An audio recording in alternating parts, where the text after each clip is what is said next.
Now that we got the trailer for Daredevil Born Again, we can officially see what it's all about, and of course, let's get into a breakdown of the trailer.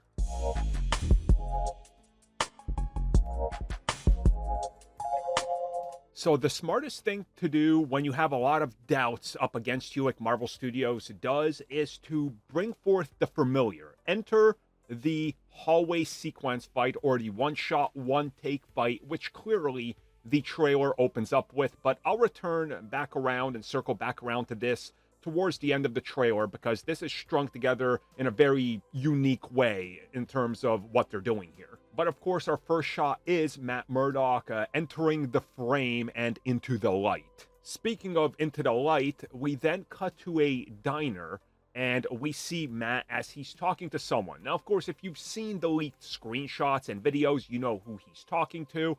And on the other side of this table, we see that it's Wilson Fisk, aka the Kingpin. Now, what's interesting here, which they bring up during the conversation, and also before we get there, I just want to talk about the fact that in this shot right here, we see a little bit more of a moody New York.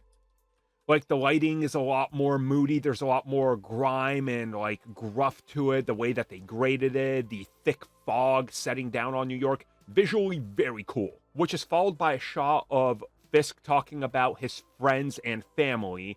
And we see here, of course, Foggy and Karen. And more on them in just a little bit. Because what we learn is the opposite of what insiders and scoopers told us. They told us, oh yeah, Fisk becomes mayor at the end of the series.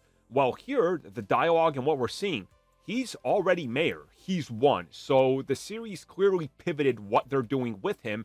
And also, note the Rogers the musical, but also, here's another great shot of him entering, obviously, for a press conference. I'm going to assume this is right after he won. And it's interesting because the dialogue here is Matt Murdock doubting that he used good methods to get into a position of power and asking, how could the people elect a corrupt person to lead them?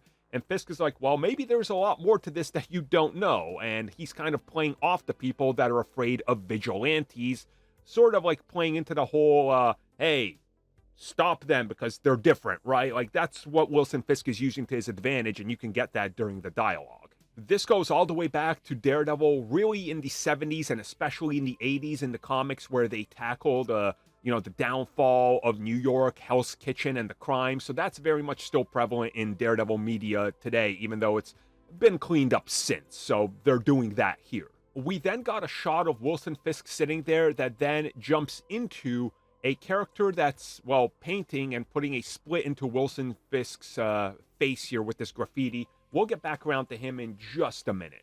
Because once again, we get back to this and we hear Matt talking about the vigilantism and Fisk confronting him. And he talks about how he went too far. And that's why he's no longer a vigilante. And we get this great shot of Daredevil's cowl slash helmet slash mask. And we see that one of the horns has been filed off or ripped off. It's falling down. There's a lot of cops and ambulances. Clearly, this might be related to what people suspect is a pretty important scene and the death of a character, which I'm going to make a separate video on that soon on who I think is going to die right in front of Matt. Now, I said I would get back to that opening scene down the road, and this is just another shot of it that I want to point out, but we're still not going to talk about that scene in its entirety just yet, because we got to talk about my man Bullseye. Poindexter is back. Obviously, he's been captured and locked down. He's got some pretty serious shackles on him. Obviously, at the end of the last season, we saw that they augmented him with a metal in his body. We don't know if they're going to pivot. There's been some rumors. They could say it's adamantium. Probably not. It's probably still going to be the different off substances that's not adamantium or vibranium. Whatever the case is, we know he's super powered now, and this is clearly an indication of that. We then got a scene of a bunch of criminals breaking into a bank, and all of them have these different colored masks for whatever reason, reminding me of the ghosts in Pac-Man. That's the best thing I can compare them to.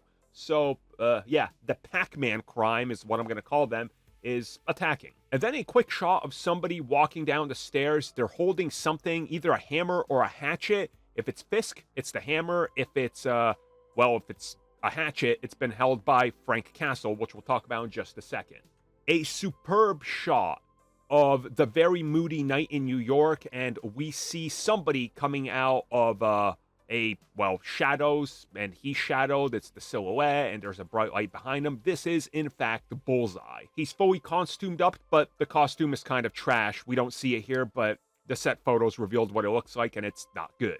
Next up, something that is really good is a look at Muse. Now, this is the villain of the series, or one of the villains, and his whole deal is, he's the guy that was painting over the Wilson Fisk, the whole graffiti thing, and he's out for blood, literally, like a super violent character, been done in the comics very well, more recent character as well. I don't want to spoil too much about him because people want to go into this fresh, not knowing much about him, but it's also a character that's younger in nature as well, so that's all I'll say. Next up, a shot of Wilson Fisk's wife, Vanessa, and both of them sitting down. But what's interesting is if you take a note of the painting that's behind them, or on the side of them, I should say, it looks like the old painting that Fisk would stare at, but this time with blood, probably reflecting the fight that happens at the end of Season 3 and the blood splatter and how much damage Daredevil did. I'm guessing that this is that sort of remember who did this to us and how I got here.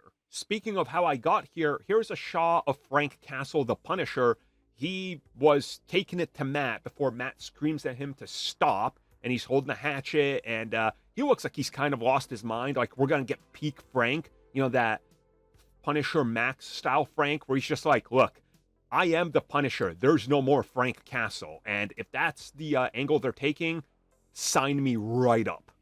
And then a shot of Karen just in the courtroom. We have no other context for this, but my guess is this is probably related to a hearing in regards to Matt versus Kingpin or something like that. Probably a flashback, I would say. If not a flashback, then still very early on in Matt's career on his own, which we know he works for a new firm now, sort of on his own outside of Karen and Foggy.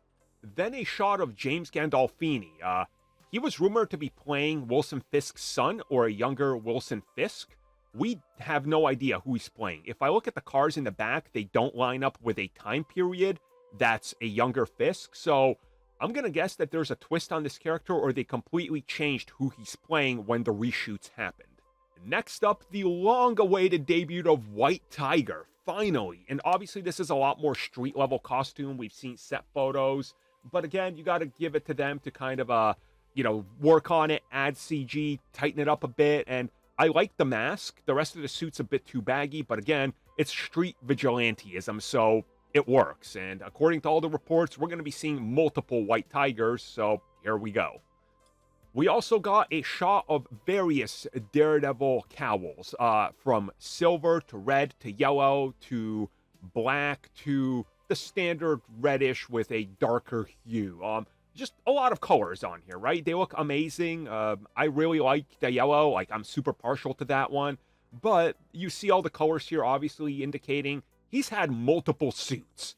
And we might see some of these. I hope the yellow returns. I want to see what the black looks like. And what does the silver look like, you know? Like, that's interesting. Almost like they're doing Shadowland or hinting at the Shadowland story somewhere. And then we can finally tie it back around to this shot, which is clearly the one-shot sequence that we're going to get that kicks off the trailer and also ends the trailer. And who knows when exactly this sequence plays out, but the way that the lighting is handled, I'm going to assume this has something to do with him going through a bunch of people and possibly attacking Muse in the subway. And then this epic shot of him screaming to end the trailer. And overall, this was phenomenal. This is exactly what the first trailer needed to be. It was honestly like a perfect Daredevil trailer. The music was on point. The delivery of the lines, everything just felt like it was the next season of Daredevil, which is exactly what everybody wanted. Thank you for checking out that video, and thank you for your continued support. Feel free to like, share, subscribe, do whatever you will, and if you're so inclined and would like some additional content from us, which includes unfiltered content and bonus discussions, we do offer exclusively in our member section. We hope to see you there. So thank you for watching, and have a good one.